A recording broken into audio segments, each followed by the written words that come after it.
Hello friend, this is Monika.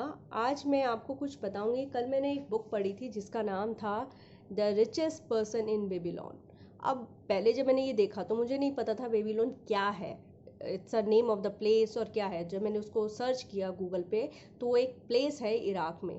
तो कहा जाता था, मैंने तो बुक में पढ़ा है, खैर प्रेजेंट में क्या सिचुएशन है आई डोंट नो, लेकिन पास्ट में ये था कि वो सबसे रिचेस्ट, वहाँ पर वो रिचेस्ट कंट्री नहीं, रिचेस्ट प्लेस में से एक थी कि वहाँ पर बहुत सारे लोग रिच हुआ करते थे, या उसकी हेरिटेज बहुत अच्छी थी, या और अब वो एग्जिस्ट ही नहीं करती, मतलब अभी नहीं है।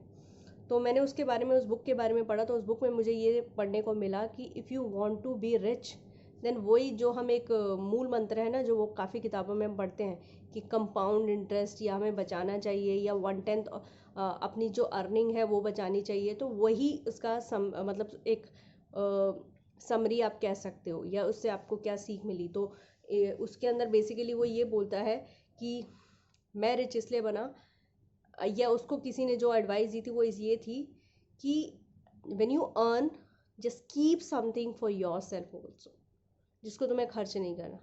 एंड जो वो अमाउंट जब इकट्ठा एक्यूमुलेट हो जाएगा उसको भी किसी आप काम में डाल दो, सो दैट उस अर्निंग के भी, वो अर्निंग भी तुम्हें कुछ अर्न करके दे।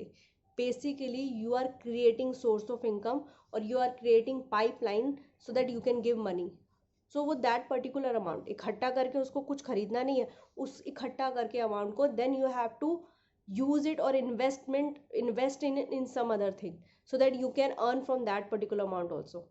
सो बेसिकली ये है। और दूसरा है उसके अंदर कि आपको अपना पर्स कैसे लीन रखना है। तो जो लीन पर्स है उसको भरा हुआ कैसे रखना है, मतलब खाली पर्स को आपको भरना कैसे, वही है कि आपको खर्च नहीं करना है, एक पर्टिकुलर अमाउंट है वो आपको डालना ही है, उसके बारे में सोचना ही नहीं है। दूसरा है एक्सपेंडिचर्स को अपने कंट्रोल करना है। तीसरा है जो चीज़ जहाँ आप रह रहे हैं आप उसको भी सोचिए कि कैसे आप उसे इन्वेस्टमेंट में बदल सकते हैं, राइट। और अपनी स्किल्स पे काम कीजिए कि जो अगर आपके अंदर कोई काबिलियत होगी तो आपके लिए आसान होगा पैसा कमाना आसान होगा, तो उसे इन्वेस्ट करना आसान होगा, इन्वेस्ट करना होगा। और आपको इन्वेस्ट कहाँ करना है ये भी पता होना चाहिए। सपोज आप एक ज्वेलरी लेना चाहते हैं, अब लोहार के पास तो नहीं जाएंगे ना, या ज्वेलरी के बारे में पूछें, लोहार को तो नहीं देंगे ना। तो इन्वेस्टमेंट कहाँ करनी है, you should know that also. So that was the basically gist of that story or that book. So I like that book and निष्कर्ष जो भी आप जितनी भी फाइनेंशियल वाली किताबें पढ़ते हैं तो आपको यही मिलता है कि कुछ पैसा आप इन्वेस्ट कीजिए फॉर द फ्यूचर, एंड वो आपको कंपाउंड इंटरेस्ट बन के जो आपको मिलेगा काफ़ी सालों बाद वो बहुत ज़्यादा होगा, और वही आपको हेल्प करेगा। तो वी शुड सेव मनी। एक कहावत है ना, मनी कहता है कि अगर तुम मुझे आज बचाओगे तो मैं तुम्हें कल बचा लूँगा। तो we need to save that money, right.